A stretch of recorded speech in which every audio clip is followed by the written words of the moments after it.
Hello again, this is Marty with the Michigan Conservative Roundtable, reminding you that we're like the five, except there's only three of us, and without Dana Perino. Today we're going to give you another Marty monologue, and Marty's going to monologue about the immigration issue. Years ago, there was a priest in our parish, and he told me a story. He was at the rectory one night late in the evening, and the doorbell rang. He went and answered the door, and there was a guy there who did kind of look like a street person. He was unkempt and everything. And he says, "Father, I'm really hungry. Can you give me something to eat?" And the priest says, "Well, I'll tell you what. The kitchen is halfway between the front door and the back door. I'm going to give you a bag, and what I want you to do is go alongside the rectory, pick up any trash that's there, put it in the bag, and by the time you get to the back door, I'll be back there with a sandwich and a bottle of water for you, and you give me the bag, and I'll take care of the trash." And he said the guy told him without hesitation, "Well, I don't want to work for it." Well, the priest said that tells us two things. One, that the guy really wasn't that hungry, that he was just looking for a handout. And probably most salient point, people will lie. People will lie when they want something. And the fact of the matter is the people trying to immigrate to the United States do want something. Now, to be fair, I think we all will agree that a certain amount of sympathy is required. There are people trying to come to the United States because of terrible situations in their own country. And we do need to bear that in mind, and I do think we need to be reasonably welcoming to these people, because we would want to get out of such situations ourselves. But having said that, that doesn't mean we don't have the right to vet, because we are not obliged to take anybody's word. Just because you tell me things are terrible at home, I'm not obliged to believe that things are in fact terrible for you individually at home. Some immigrants are in fact dangerous. Some of them are just slackers. There's all sorts of things we could get into, but we've got the right to find out the best we can, to the best of our ability, what the case may be with every single individual trying to get into our country. It is fair to ask, I think, why aren't you fixing problems at home?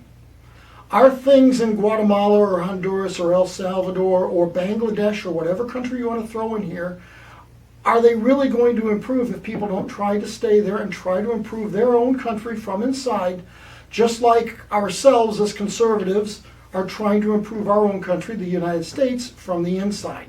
It's fair to ask why they're not doing that.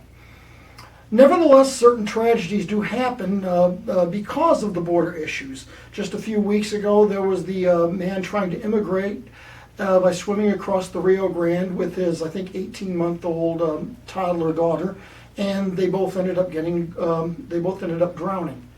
Yes, this is a very real human tragedy, and again, that's the sort of thing we need sympathy for. We need a certain amount of human Christian charity involved when considering things like that.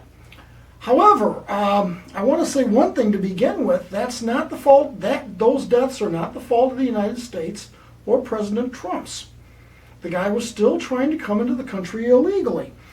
In light of that, we go back to the vetting questions. We have certain questions that we have the moral right, the moral authority to ask anybody that's trying to come into our country. Why was he leaving? We have the right to know that. Did he in fact have no other options at home for a better life? We have the right to ask that. Was he and his family genuinely in danger where they were coming from? We have the right to ask that. Was he seeking a better life or an easier life? And in light of the benefits that the United States can provide to immigrants, that's a fair question to ask. Really, at the end of the day, the fault is his or his country's, not the United States or not President Trump. No matter how bad or how tragic the situation admittedly is, the fault is either his or his country's, not ours. We are not obliged to open our borders simply because things are bad elsewhere. I'll repeat that.